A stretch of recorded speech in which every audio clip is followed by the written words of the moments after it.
Hello बच्चों, let's read the question. The question says which of the following statements with respect to endoplasmic reticulum is incorrect.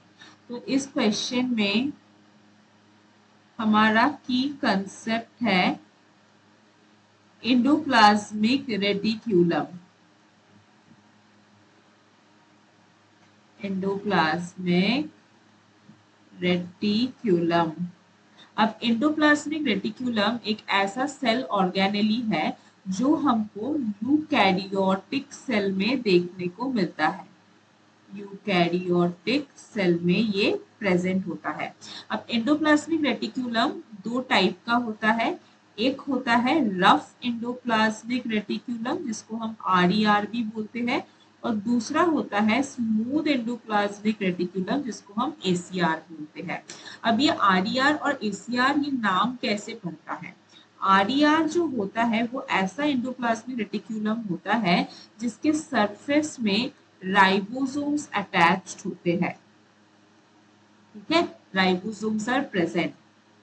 और जबकि ACR ऐसे endoplasmic reticulum होते हैं जिसमें ribosomes are not attached on the surface, और इसके वजह से एंडोप्लाज्मिक रेटिक्यूलम का सरफेस जो है वो स्मूथ दिखता है. राइट. अब क्योंकि आरईआर में राइबोसोम्स है तो आरईआर का फंक्शन क्या है? आरईआर जो है ये प्रोटीन सिंथेसिस में टेक पार्ट करता है, जबकि जो एसीआर है it takes part in lipid synthesis. Okay, तो अब क्वेश्चन में स्टेटमेंट्स को रीड करते हैं. पहले स्टेटमेंट में ये बताया जा रहा है कि SER are the sites for lipid synthesis. Right, ये स्टेटमेंट तो करेक्ट है. सेकेंड स्टेटमेंट में बताया जा रहा है RER has ribosomes attached to the ER. ये भी करेक्ट है. थर्ड स्टेटमेंट में बताया जा रहा है ACR is devoid of ribosomes. ये हमने देखा कि एसीआर में कोई भी राइबोसोम प्रेजेंट नहीं होता.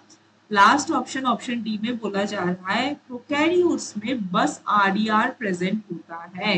ये स्टेटमेंट करेक्ट नहीं है. प्रोकैरियोट में कोई भी टाइप का एंडोप्लाज्मिक रेटिक्यूलम हमको नहीं दिखता. जैसा कि मैंने आपको बोला, endoplasmic reticulum is a characteristic of the eukaryotic cell. तो दैट मीन्स इस क्वेश्चन में हमारा correct answer will be option D, क्योंकि ये स्टेटमेंट इनकरेक्ट है. तो आई होप आपको ये कंसेप्ट अच्छे से समझ आया होगा. All the best.